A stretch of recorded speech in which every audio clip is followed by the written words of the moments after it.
宝贝儿，快看，哎，怎么搞的？打我！你干什么啊？你推我干嘛呀？你看你儿子干了啥？你为什么打小孩子？我打了，怎么着？这里是我家，怎么？你家你也不能这么做。你看乐乐的脸，都是他儿子干的。哎呀，宝宝，奶奶看看，蛋蛋怎么回事啊？跟妈妈说。妈妈是乐乐先扎的我。对，是乐乐拿叉子扎的蛋蛋。对，是乐乐先动的手。你们小孩子懂什么呀？不许胡说！少说几句吧。挺好的 party， 弄成这样，开心啦？你别走，请你给我儿子道歉。哎，明志，道歉？我凭什么道歉？你必须道歉。开什么玩笑？你也是做母亲的，如果你的孩子被人打了一巴掌，你会怎么想？请你不要在我家无理取闹，好吗？你就是这样给你孩子做榜样的吗？孩子们这么小，不管发生什么，我们可以跟他讲道理啊！你不应该动手打人啊！你要讲道理，回家跟你儿子讲道理好吗？别在我家闹！当着这么多人的面打他，会给他心灵造成多大的影响，你知不知道？你必须道歉！明志，松手，松手！带孩子回家！不放手，他必须给儿子道歉！有人现眼吗你？儿子一巴掌呢，他不行！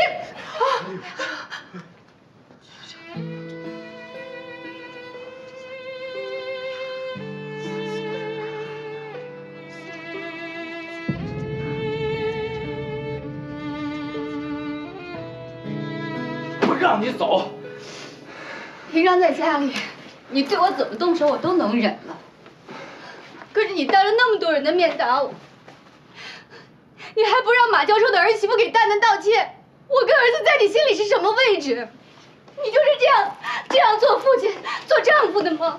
我，切！我跟你说了多少次了，我不是故意的呀，你怎么就听不进去呢？你说你现在要是离婚了，孩子这么小，他将来怎么办啊？我就是不想让孩子将来像你一样。好，你想离婚是吧？我1分钱不给你，我让你没工作没事，我看那还不养活自己？我有手有脚，饿不死。你饿不死，孩子跟着你吃苦啊！你以为他跟着你就会幸福吗？你管过他吗？郑天善，从他出生到现在，你问问你自己，你花了多少时间陪他？你知道他爱吃什么吗？他花粉过敏，你在意过吗？有你这个父亲跟没父亲有什么区别？切！我跟你说啊，就是不能离婚。要是离了婚，你让我那同事怎么看？我脸往哪放啊？你眼里只有你自己。你不想离婚，不是因为爱我们，你就是为了你那点破面子。我记得我刚认识你的时候，你不是这样的，你那个时候特别朴实。你看看你现在，你变成什么样子了？你现在满脑子都是当主任、做教授，你想像马教授那样，天天被人家给恭维着。你现在变得又自私又虚荣。我就是自私，我就是虚荣，怎么了？那人的天性。你天天在家还不接触外人，你把人想得太简单了。你知道我在外边承受多大的压力？我知道你在外面有压力。可是你有压力，你也不能在家里不管不顾啊！你不能一不高兴就摔东西，你不能一不高兴你就打我，你不能一不高兴你就骂孩子，你不能这样子，你不能！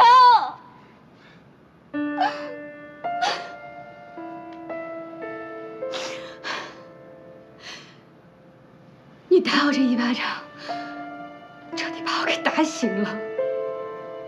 我以前，我一直对你抱有希望。我希望你能够明白家是什么，幸福是什么。可是你呢，越走越远，越走越远。你不是简单的情绪失控，跟5年前一样，你是心理出了问题。我建议你去看一下心理医生。就算是咱们离婚了，我也不希望你变成一个暴力分子。张先生，咱们完了。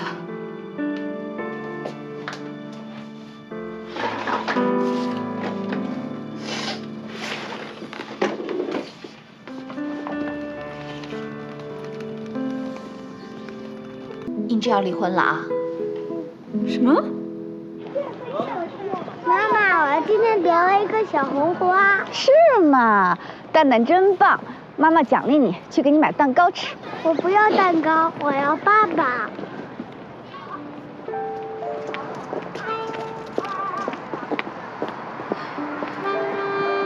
蛋蛋，爸爸很忙，等他有空了就来看你，好不好？爸爸不会不要蛋蛋了吧？怎么会呢？爸爸很爱你，妈妈也很爱你，我们都不会不要你。蛋蛋，你记住，不管爸爸妈妈之间发生什么，你都是我们的心肝宝贝，知道吗？嗯。真乖，走，买蛋糕去。这个12床的病人一定要重点监护一下，这点很重要。好，记住啊。放心吧，马教授。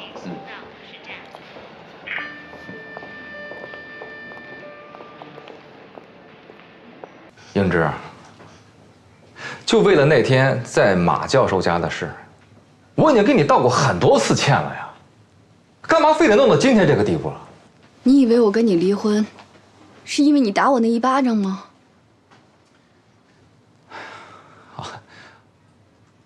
我知道你为了这个家，为了我，你牺牲了很多啊！每天有忙不完的家务，你对我有埋怨，我理解。你要是想去工作是干什么的，你跟我说，我来给你安排啊！你看看你，你来给我安排工作，张千山，我的人生不需要你来安排，我也不想当你婚姻的摆设，我的后半生我不想这样继续下去。英芝，咱们的问题由来已久了，我以为我可以忍下去。但是我现在知道，我忍不了了。自从嫁给你，当全职太太，我整个人就像活在了真空里面一样。除了米兰跟考儿，我几乎没有别的朋友。我没有自我，没有自尊，我只剩下你跟蛋蛋。是，我很爱你和孩子，为这个家的付出我也心甘情愿。所以5年前我选择原谅你，是因为我相信你会改。可是你呢？你怎么做的？我一次一次的忍让，我是想保全这个家，可你却越来越严重，直到现在你都没有意识到。好了，都是我的错啊！我道歉行不行？非要离婚吗？你有没有考虑过啊？孩子在这样的单亲家庭中长大，对孩子造成多大的伤害啊！你以为孩子跟一个有暴力倾向的父亲生活在一起，伤害就会小吗？暴力。英芝，你说的是真的吗？英芝，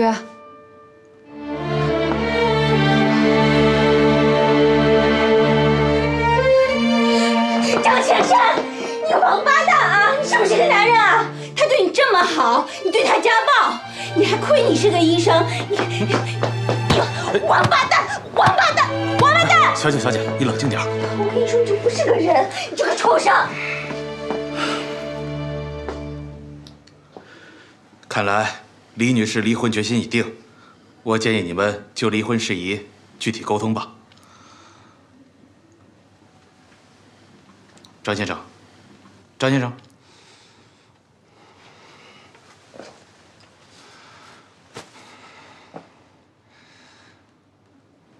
我不同意离婚，我不认为我们感情破裂，只是我没有处理好家庭矛盾，才导致今天这一步的。我会尽可能的挽回。我不同意离婚。你都不要脸了你！张先生太不是个东西了，哎，走慢点儿啊！5年前你们要离婚是因为这事儿吗？那为什么不离啊？我当时因为怀孕了。因为蛋蛋你就不离婚啊？你以为你谁呀？真是贤妻良母啊！你藏得够深的。你说你这么大的事儿你都不告诉我跟考儿，你当不当我们俩是朋友了？家丑不可外扬，这事儿你让我怎么跟你们说？后来他也改好了很多，对我没再怎么动过手。最近工作压力大，他才又开始失控。那也不能打人吧？他太想成功了，又承受不住那样的压力。其实他人不坏，是个好大夫，但不是个好丈夫，不是个好父亲。他不明白家是什么，家应该是个充满温暖、充满爱的港湾，不应该是坏情绪的宣泄场。即使我们离婚了，我也希望以后他能够明白这一点，希望他能够彻底改好。行了行了，你就是太好说话，这时候你还为他想啊？我告诉你啊，这次必须离婚，听到没？你别告诉考儿啊，他会急的。你等一下，接个电话。考儿，哎，行了，我知道了。晚安。我和英芝在一起呢，挺顺利的。齐助理请吃饭，我去干嘛呀？我去不合适，这么大灯泡。那行吧，好，晚上见。妈妈再见，真的好，见了再见。妈妈拜拜。新年快乐！新年快乐！拜拜。爸爸。再见再见。哎呦，儿子，哎呦，想死爸爸了啊！英芝，我是来接你们一起过年的。我跟蛋蛋回我爸妈家过年。不管咱们之间发生过什么事情，咱们过完年再说，行不行？你放心，今年过年就咱们一家3口，我特意请的假跟医院打招呼了，什么样的手术我都不接。我知道我有很多对不起你们的地方，我也特别想跟你解决我们之间的问题，但是至少现在，咱们给孩子一个团团圆圆的年啊！蛋蛋，你想不想跟爸爸妈妈一起过年？妈妈，我要和爸爸一起过年。嘿，走，咱们一起过年，嘿嘿，回家喽！蛋蛋，咱们一起敬妈妈一杯好不好？你看妈妈多辛苦啊，咱们做这么多好吃的啊，是不是？来。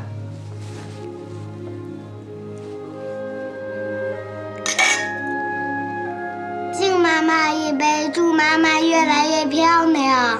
蛋蛋乖，祝你越来越乖。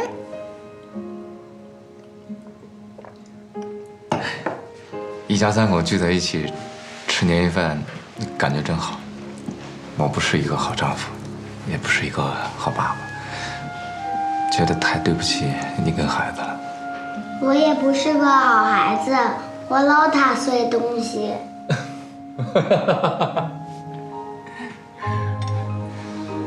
蛋蛋，你看爸爸以前做过很多错的事情，你能原谅我吗？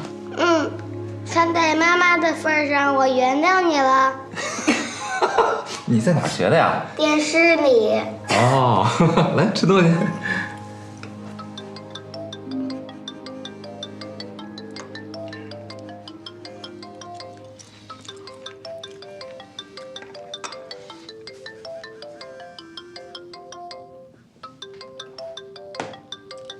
爸爸，你怎么还不接电话？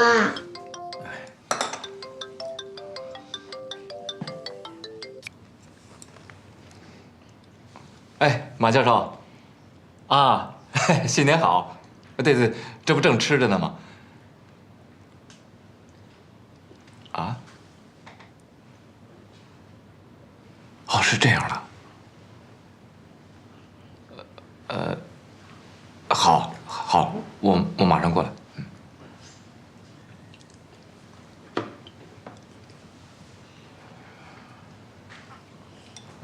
你去吧。马教授的岳父呢，心脏不适合长途旅行，我陪他到北京安排好了，我就回来。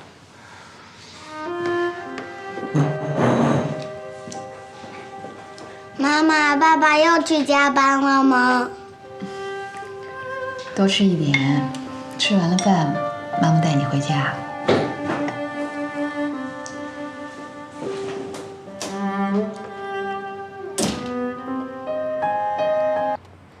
小朋友要多吃蔬菜，这样才能够身体好，知道吗？英芝，爸爸，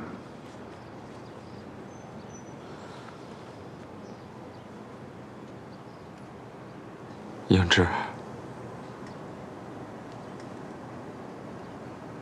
我完了。怎么了？出什么事儿了？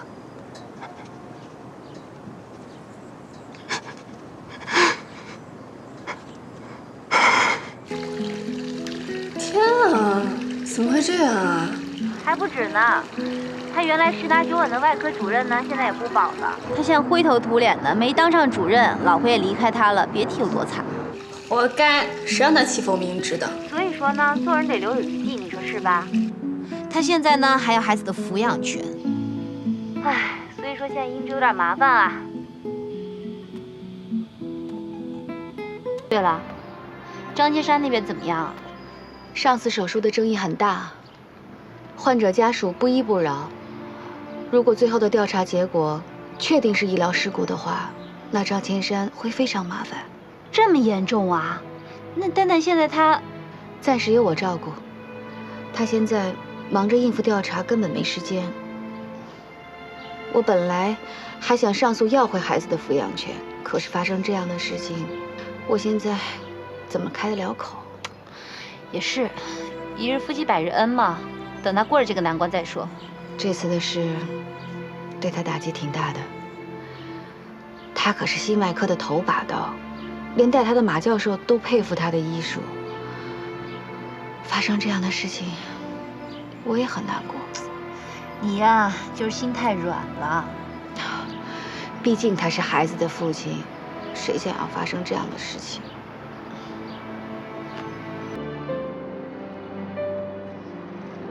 那事情就是这样，有什么问题呢？咱们电话沟通。能不能快一点啊？小孩子病了。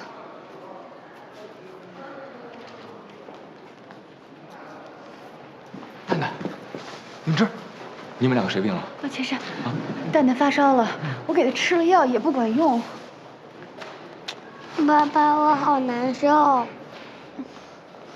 来，跟我来，跟我走。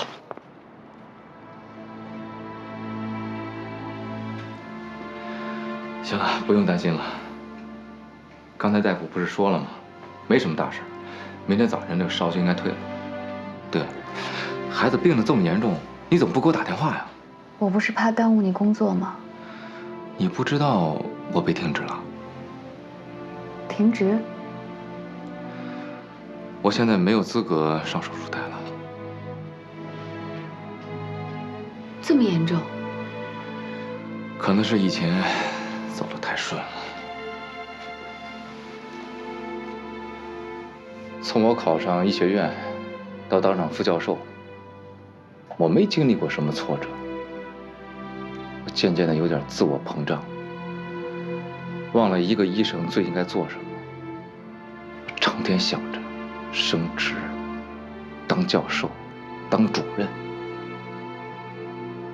现在我清楚了，让我知道我只是一个医生，救死扶伤才是我应该做的。可是我呢，为了升职，为了向上爬，我付出了太多太多，我甚至牺牲了整个家庭。这个代价太大了，太不值得了。那你现在？现在我只能等着医院公布处理结果。我什么都没有了，我才知道什么才是对我最重要的。我后悔死了。我知道，我现在说什么也没有用了，你是不会原谅我的。我现在原不原谅你，都帮不了你什么。事情既然已经这样，还是想想以后的路该怎么走吧。回不了头的，就只能往前走。有一点我可以肯定，我不会再走回头了。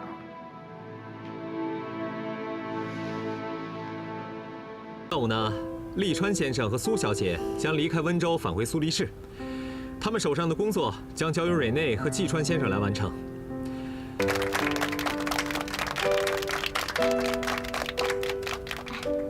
立川真的要离开温州啊？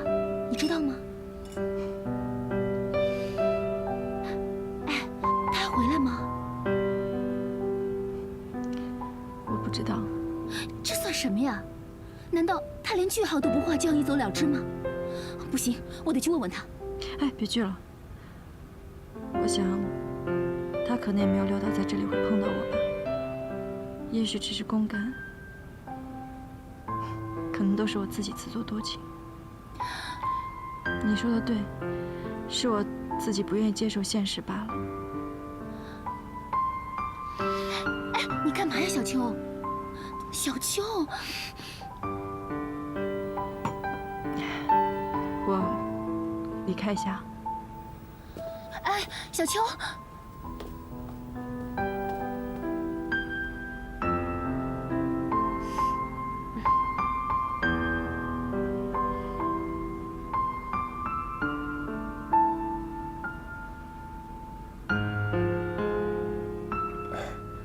不好意思，我先去一下洗手间。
喝酒了，哎，过去。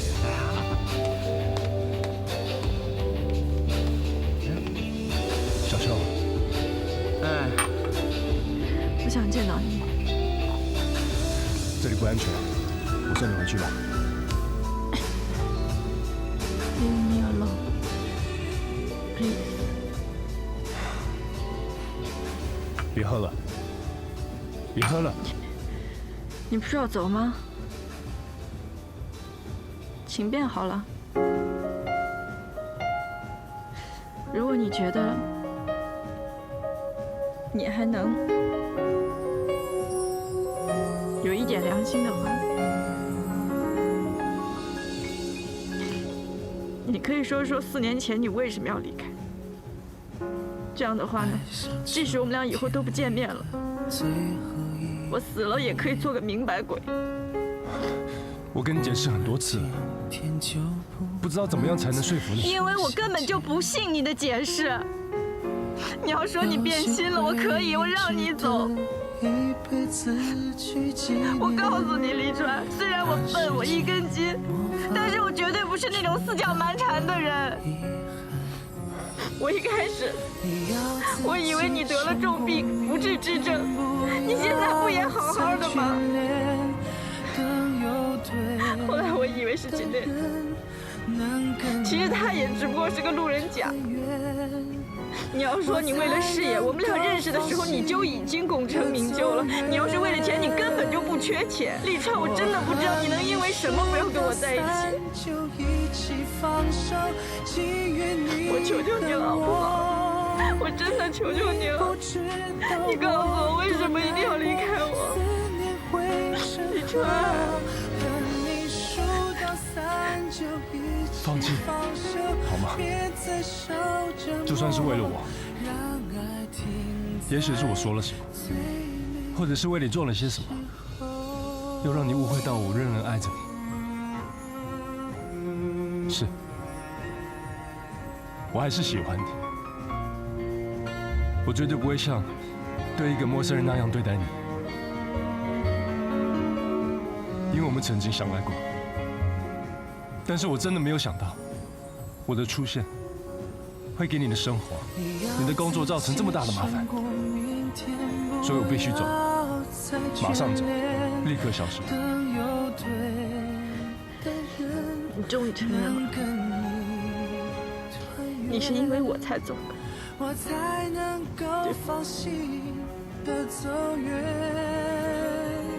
如果这么想会让你舒服一点，就算是吧。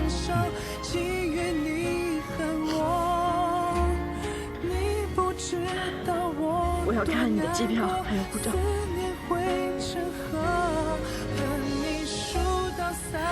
我要看你的机票还有护照，快点儿！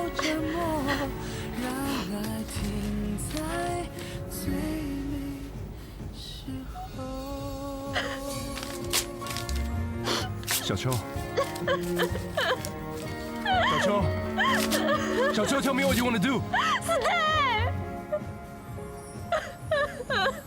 No. 数到3就一起放手，情愿你和我，你不知道我多难过，思念汇成河。和你数到3就一起放开手，别再受折磨，让爱停在最美时候。我们来接受重获的自由，未来的生活也许更寂寞，这是唯一的选择。有些痛我们会懂。我是小秋神户的女友，可以说一无所有，但是我给了你王沥川我所有的爱，在爱情面前我比你富有。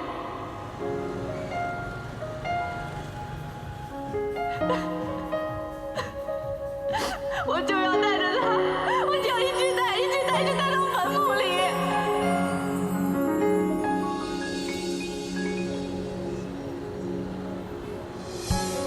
有些回忆值得一辈子去纪念，当时间无法冲淡了遗憾，你要自己撑过明天，不要再眷恋，等有对的人能跟你团圆，我才能够放心的走远。小秋，这里不安全。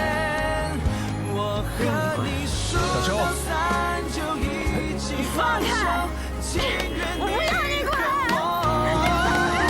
你不知道我多难过，思念汇成河。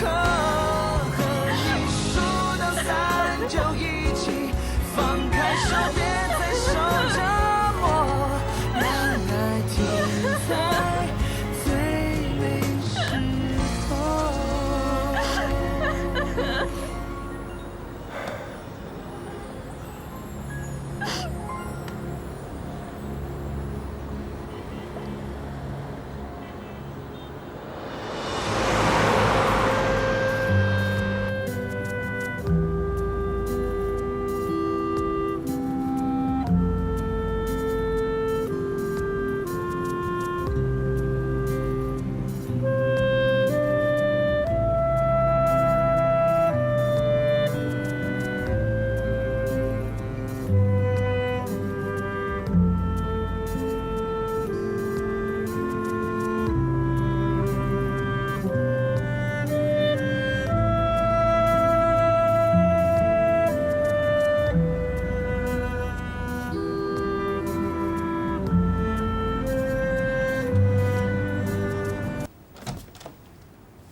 你刚刚才起床啊？时间差不多了。Jeanette，你先回去吧，我还有事情没有办完。喂，机票都确认了。Jack 昨天晚上来找我，Lisa 说要把设计弄完再走。Lisa， 是爷爷叫你回去的。Lisa 不会连这点面子都不给吧？既然这个项目我已经接了，还是善始善终比较好。是不是安妮不让你走？我昨晚就有些预感，我觉得你根本不会这么轻易走。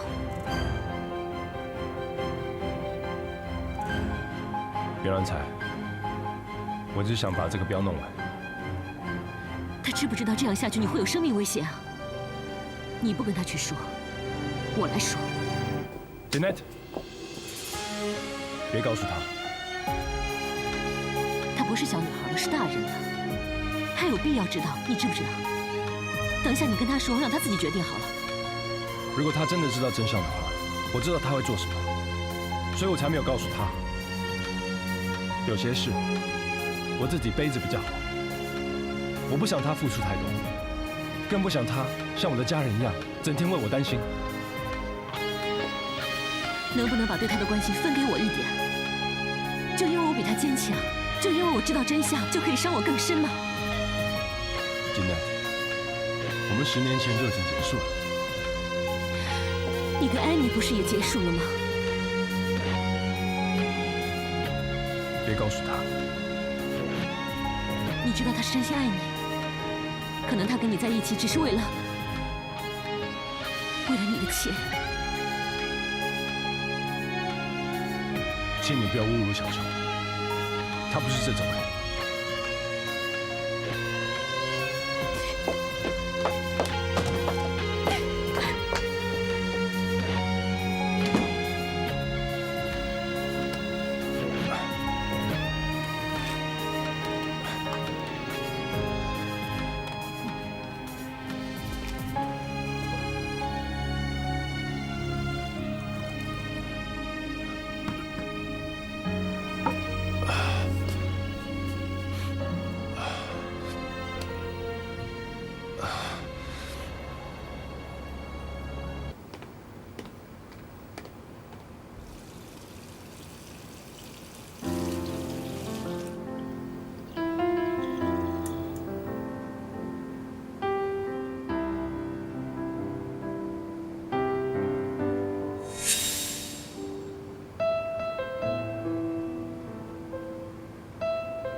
怎么了？嗨，这个是我在3楼洗手间找到的，应该是你的吧？上一代的老物件了，我生日的时候丽川奶奶送给我的。没什么事，我就先走了。哎，安妮，等等，我想有些事情你应该要知道。丽川这次回来是奉公司之命来救场的，她不会久留，就算她想留，爷爷也不会让她留的。她只要完成这次竞标之后，她就会回去的，以后都不会再回来。我想你应该很了解丽川的吧？她这个人对所有的人和事都留有余地，不会狠下心肠拒绝别人。我希望你不要误解她对你的宽容。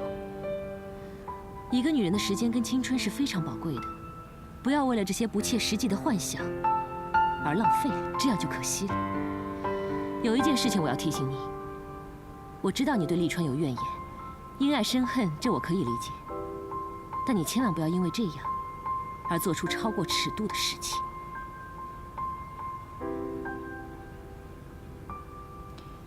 Jeanette， 我们俩只是普通同事的关系，我的私生活不需要听从你的指点。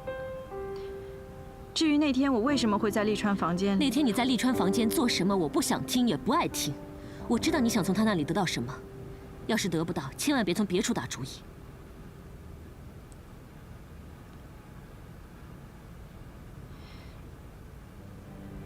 丽川是不会跟你回瑞士的。为什么？因为我不同意。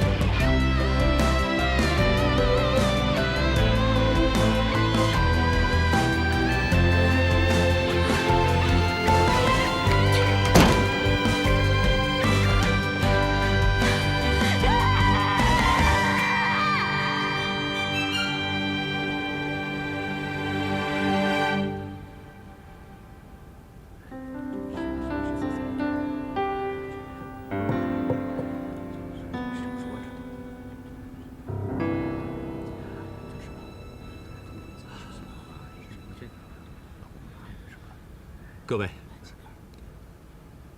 今天的这个碰头会召集得很仓促，我知道大家都很忙，都在夜以继日地忙着自己的工作。季川先生也去开会了。我们的设计案呢，大的方案和草图差不多都已经出来了，本来是很值得让人高兴的，而且按照原定的计划，我们可以在投标之前完成所有的设计方案，并且很有希望能够中得这次标。但是就在这样一个关键的时候，又出现了一件很棘手的事情，因为我们很可能设计案再次泄密。怎么又泄密了？怎么回事啊？是啊，这怎么这样？已经不是第一次了。但是幸运的是，这次我找到了那个可疑的泄密者。是谁啊？太可恶了！真是，怎么这种事这样？仗着害国太不像话了。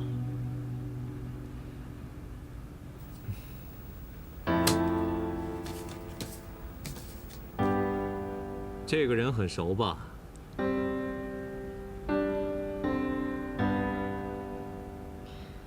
我根本不认识他，是我今天早上喝咖啡的时候，他莫名其妙就坐在我旁边跟我搭讪。你不认识？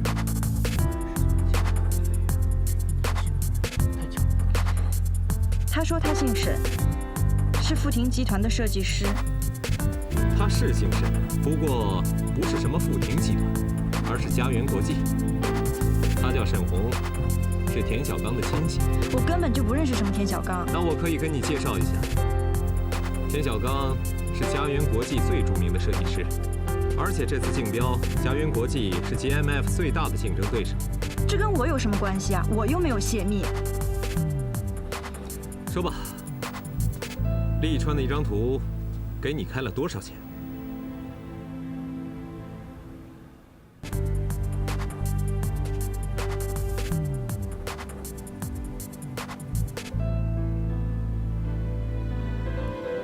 他说50万。50万。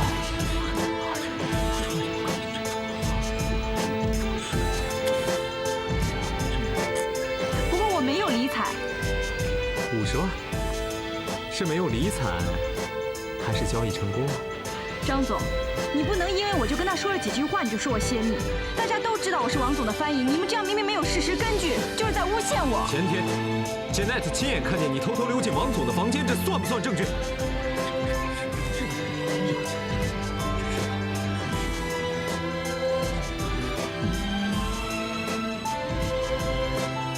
我是去取一些资料。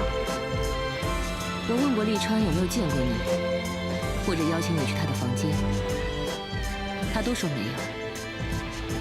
那也就是说，你在王总不知情的情况之下，就进入他的房间。就凭这一点，我都可以报警。那现在就是说，你偷偷进入他的房间，偷了设计图给家园。我听说你家境挺困难的，需要钱。不知道我这样推测对不对啊？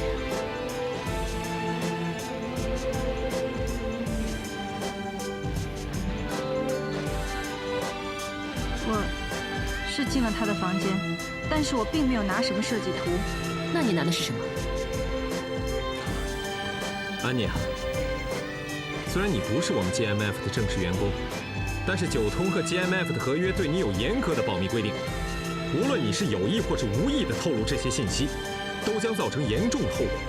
我们公司的后果是，我们所做的这些努力都白费了，必须从头开始。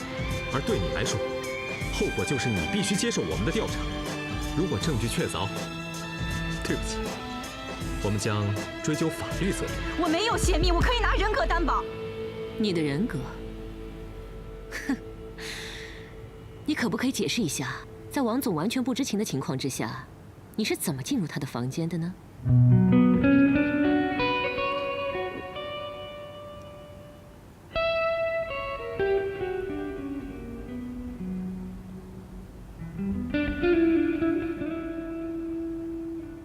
是我邀请他的，这个还算潜入吗？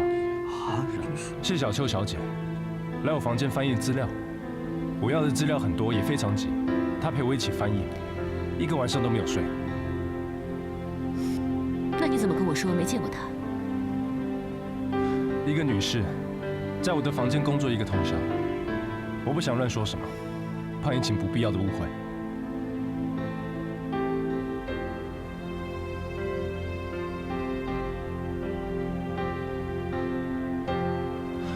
我认为谢小秋根本没有泄密。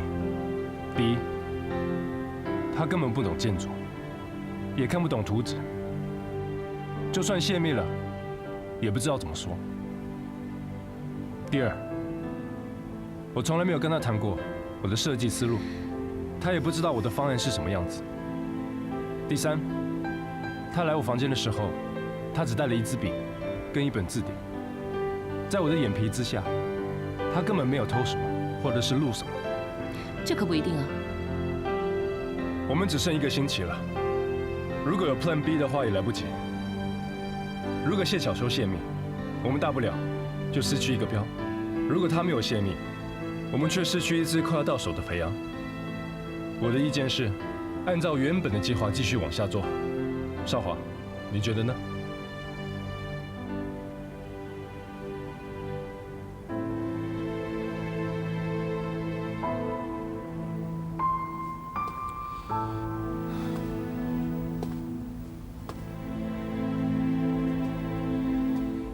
我没什么意见。Janet， 你觉得呢？我保留我的看法。我作为董事长助理，我觉得这件事要跟董事长说，而且这件事情涉及到 GMF 的利益，我想董事长会亲自来处理。董事长这么忙，为了这一点小事，我们不必麻烦他吧？小事？你觉得这是小事吗？这里所有设计师加班加点完成的工作，他们的心血努力，你觉得这是小事？好啊，就算我退一步，按照原本的计划，谢小秋都要接受调查，因为他跟我们的竞争对手见面，这一点就很值得怀疑了。所以我同意谢小秋停止调查，以后不可以再接触任何关于 GMF 的会议。我抗议！你可以怀疑我，但是怀疑并不等于事实，你没有理由剥夺我的工作。你不是说他们给了你50万吗？买利川的设计图。这点不值得可疑吗？谁知道你们第几次见面呢？你有证据吗？没有证据就是污蔑。这就是证据，你看一下，你们多亲热，像第1次见面吗？你凭什么派人跟踪我啊？张总派人跟踪让人汇报的。我想，如果不是今天开这会，过几天再看的话，他报告的资料应该比他多。你这明明就是血口喷人！你最好对我客气点。我是董事长助理，跟张总是平级，也就是说我是你的上司。够了，大家散会。今天少华，你们2个留下。我去打个电话。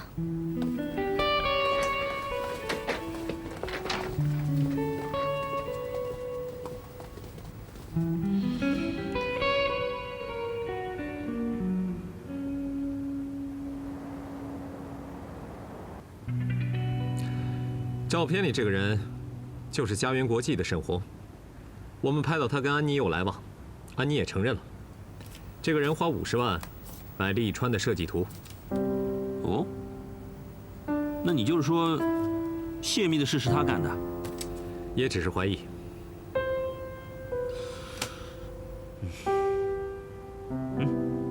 你怎么看？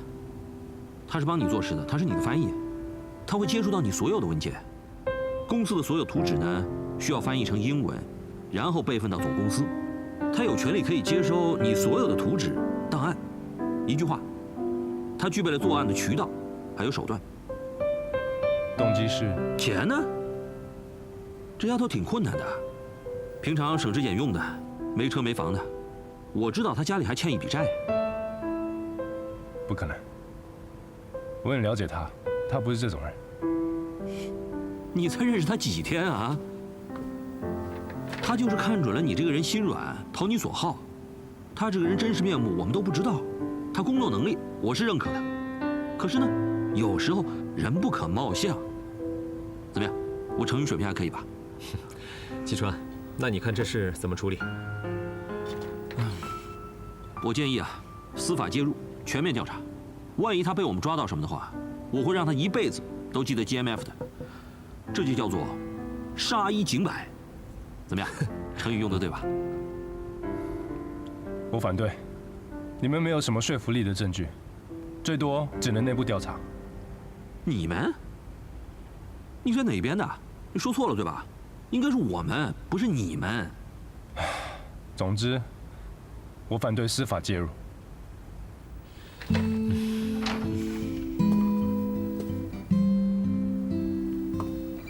立川，刚才你对安妮的包庇也太明显了吧？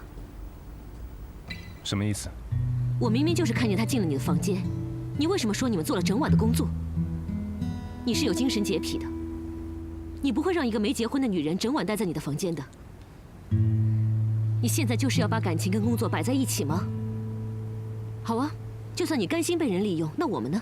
你要把我们跟 GMF 一起陪下去吗？等等，孤男寡女，同处一室，共度通宵，哎，这个有意思啊！别乱来。我刚才给爷爷打了电话，他让我们投票做决定。我同意调查安妮，并且司法介入。我也同意。2票。少华，你呢？啊，同意。3票。我反对。3比1，投票通过。叫安妮来听结果。可以内部调查，但是不能司法介入。是不是连爷爷的话你也不听了？上海的部门，我的股份有75%。你，哎，好了，就这样吧，就按立川说的做吧。少华，你叫安妮进来。喂，你好。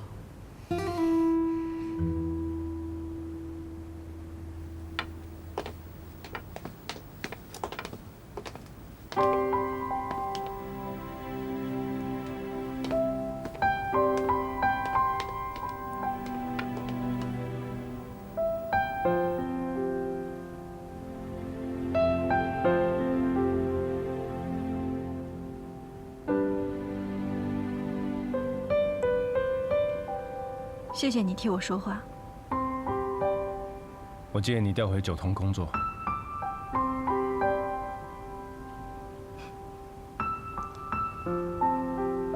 原来除了他们，你也希望我走。你的确不适合在 GMF 工作。可是事情没有弄清楚之前，我是不会走的。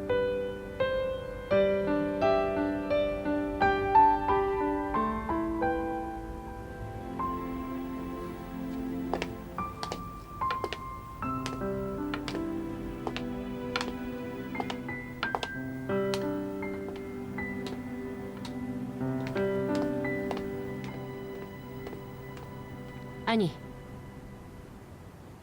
我现在跟你宣布公司的决定：从今天开始，你被停职调查，麻烦你交出所有档案与电脑资料，以后不可以再出席 GMF 的会议，不可再接触关于青年1期的档案。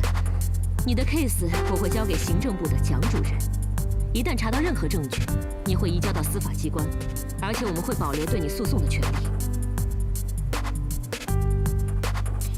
我愿意接受调查，并不是因为我做错了什么，而是我需要一个清白。等一下，我还没讲完。我刚刚讲的避免跟建筑师交谈，其中也包括王立川先生。不管你以后私事也好，公事也好，都不可以再找他，不可以再去见他，不可以再让我看到你。他可是建筑界的新星，也是 GMF 的一块金字招牌。他出道以来没有过一篇负面报道，他的声誉我告诉你，你谢小秋赔不起。我也不希望这件事情是你做的。你先出去吧。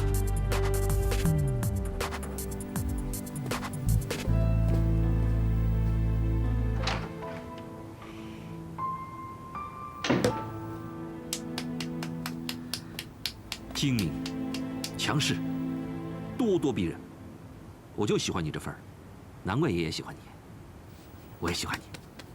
谢了。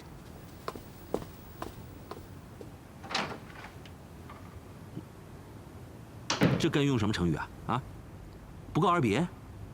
可以，可以。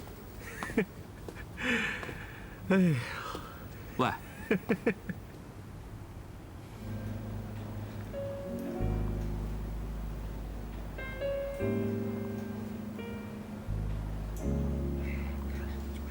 就是他呀，对呀，看不出来是，看不出来，平时装的都是一种真实。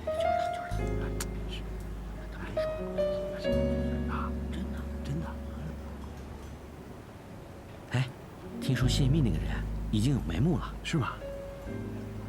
就是他，安妮。哦，原来是他，真没看出来啊。哎呀，临时翻译不靠谱，都是计件工作，挣一笔算一笔吧。就是，哎，等等，来，真是，来。喂，是我啊。我知道。哎 ，Jeanette 找我谈过话了。对啊，而且我跟你说啊，千万别说那个卡是你给我的，别把自己扯进来，听见了吗？我没说，我倒是不怕把自己牵扯进来，我是担心，他们如果知道你不止进入利川的房间，还进入了他的电脑，那不就更麻烦了？是的呀。Jeanette 让我接替你的全部工作，让我少跟你接触，更不能谈工作的事儿。那你还给我打电话？我打电话是为了告诉你，姐们还是惦记着你的。哎，我给你买了零食，还有言情小说，放在前台了。待会儿记得自己去取哦。小秋，咱们不做亏心事，不怕鬼敲门，就当你自己提前休假了。要是我的话，还乐得清闲呢。可是廉耻之心，人皆有之吧。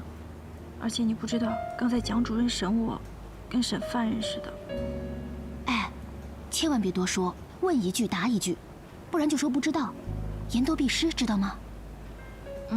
你都不知道那个张少华。因为泄密的事急得不行，现在逮到你，他可算松口气了。你都没看见，今天跟我说话眉开眼笑的。现在逮到你，总算治了他的心病了。哎，你知道利川去哪儿了吗？好像资方有个会，要去某个深山别墅洽谈3天，晚上走。哎，利川不是要回瑞士吗？说来话长了。行了，先不跟你说了啊。哎，那我们等下健身房见面再说吧。别啊，回头给 GMF 的人看见又要打小报告了。放心吧，建筑师们哪有空去健身房啊？个个都忙着在房间画图呢。哎，我去过好几次，没有一个 GMF 的人，放心。好了，先不说这个事了啊。拜拜。哎，待会儿健身房见啊。哎，你，喂。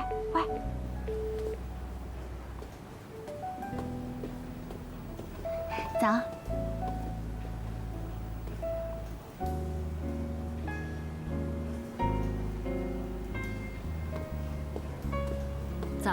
早。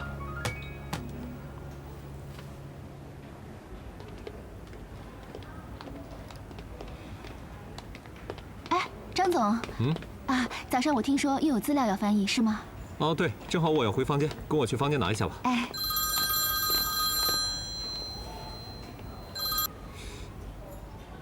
喂，哎，张总，我萧关呢。哦，萧关啊。没什么特别事，就是打电话关心一下我那2位爱将在温州的表现怎么样？人手够吗？需不需要我再派个翻译过去？我正要跟你说呢，萧关，你怎么给我派了个商业间谍啊？什么？商业间谍？你别吓唬我，你指谁啊？安妮啊，她企图将我们 GMF 的设计图卖给家园啊。这怎么可能啊？怎么不可能啊？他现在正在被我隔离审查呢。哎，张总，这可能是有点误会吧？哎，你这个人我了解，有骨气有节操，绝对不会为金钱所动的。你调查清楚再下结论呐。这件事情现在董事长已经知道了，并且很生气。明年九通和 GMF 的合约，我看有点悬啊。哎，别，这结论还没有下呢，张总。哎，张总，我用我的人格作为担保。哎，你绝对不会做出这样的事情来的，也不怕你们调查。我现在就打电话问问他情况怎么样，好不好？谢谢你告诉我这些。好，再见。张总，我觉得公司对小秋的处理非常不公平。你有意见？总不能因为家园的建筑师跟小秋讲过话，我们就确定是小秋在出卖情报吧？是，小秋是王总的翻译。所以家园的人才想从他身上下手，派个人找他谈条件。可是小秋又不认识那些人，你叫他怎么避开啊？现在小秋完全被孤立了，这对一个刚工作不久的女孩来讲，是多么大的误解和打击呀！她要是万一想不开，做出点什么事情来，你们 GMF 怎么交代啊？这件事情要靠 GMF 的高管小组投票来决定，他是否清白，也得看蒋主任的调查结果。可是，我觉得在这种紧要的关头，并不是要搞清事情真相。如果要搞清楚的话，太花时间，我们等不起。我们现在重要的是要把损失降到最低。唉，你帮朋友这份心能够理解，但是我是这个项目的负责人，我要对这个项目负责任，并且要对整个设计师的设计心血负责，没错吧？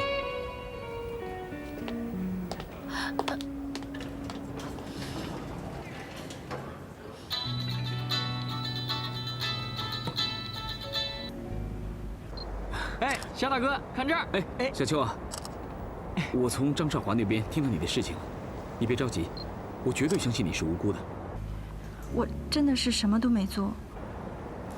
如果你真的觉得留在温州太难受的话，你就先回上海吧，等调查清楚之后再回去。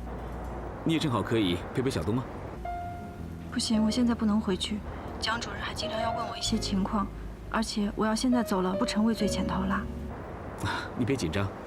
身正不怕影子斜嘛。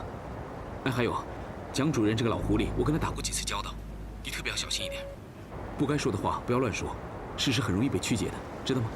嗯，明白。你牢牢记住，你永远都是我的金牌翻译。如果 GMF 对你不公，我马上把你调回九通。谢谢社长。再见。嗯，拜拜。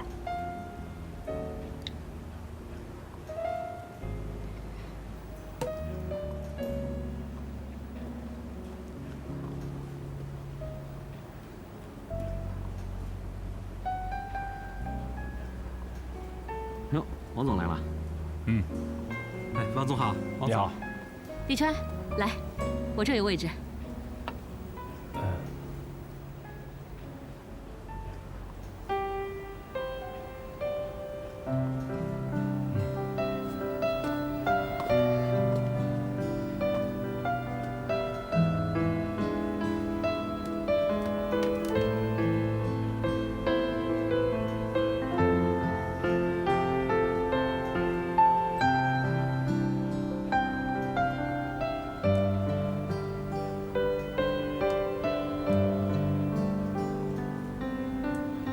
想通了吗？什么时候回九通 ？No， 王立川先生，如果现在我们是在演谍战戏的话，你早就已经被组织枪毙了。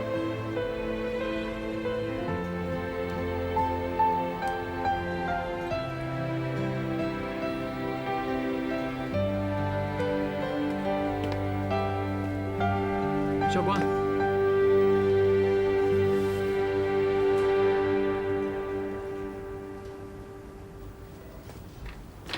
你怎么又来了？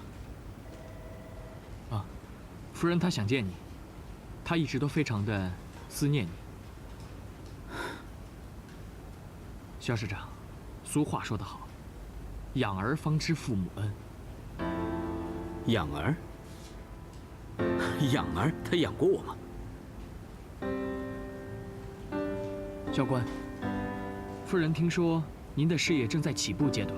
很愿意为您的腾飞助一臂之力。你应该知道，夫人现在是方氏的董事局主席，如果她肯帮你的话，你的未来一定是光明璀璨的。你倒说说看，怎么个帮法？是这样，下个月是夫人的生日，如果在那天您肯出席，并且可以承认您是他的儿子，我想夫人一定会非常欣喜的。那代价是5000万，够吗？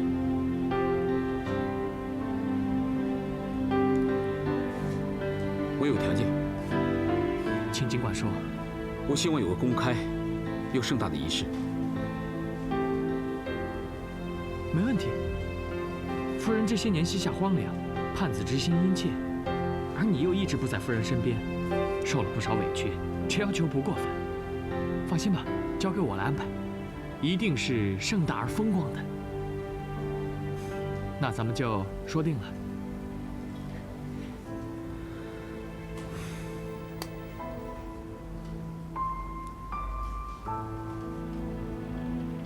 爷爷，你别生气，我知道我会跟他说的。好好，你放心啊。再见。你看到了吧？看到了吧？你不接电话，倒霉的人就是我。爷爷知道你反悔不想回家，他非常的生气啊。他要我跟你讲，再给你1个礼拜的时间，把所有的图一定要做完。下礼拜你就必须得回去。如果你不回去的话，他亲自过来把你扛回去，到时候别我的倒霉啊。喂，哎，我说话你听到没有啊？你想拖到什么时候啊？不是都说好了吗？这边事情交给我和瑞内。你这样搞什么呢？把公司的事当什么啊？当儿戏啊？再给我一段时间。一段时间？多久？你还要输血，还要复诊呢，这边没有医生知道你的病情的。我真的不明白，为什么你不能回去啊？这边有什么好？你说那个标能值多少钱？做不做都没关系的，不需要拿你的命去拼嘛，是不是？一定有其他原因，是不是？你跟那个安妮怎么了？怎么了？你跟那安妮之间一定有故事，中间还插了一个叶静文，还有 Janet， 哇，4教练呢？谁？叶静文呢？他跟我说，他非常喜欢你，但是你不要他，他伤心的都哭了。你不要听他胡说八道吧。李川，对小妞不好，好像不是你的 style 哦。叶静文，我从认识他到现在，没有跟他说过几句话。是吗？真的？难道我被骗了？我就说嘛，他这么恨我，怎么可能在我面前吐真言呢？他还套我话，哎呀！应该是。哎，对了，几点了？哎，我要走了。你去哪？我昨天在健身房遇到一个跆拳道的教练，身手非常棒，我要去他那里偷师。不要受伤啊。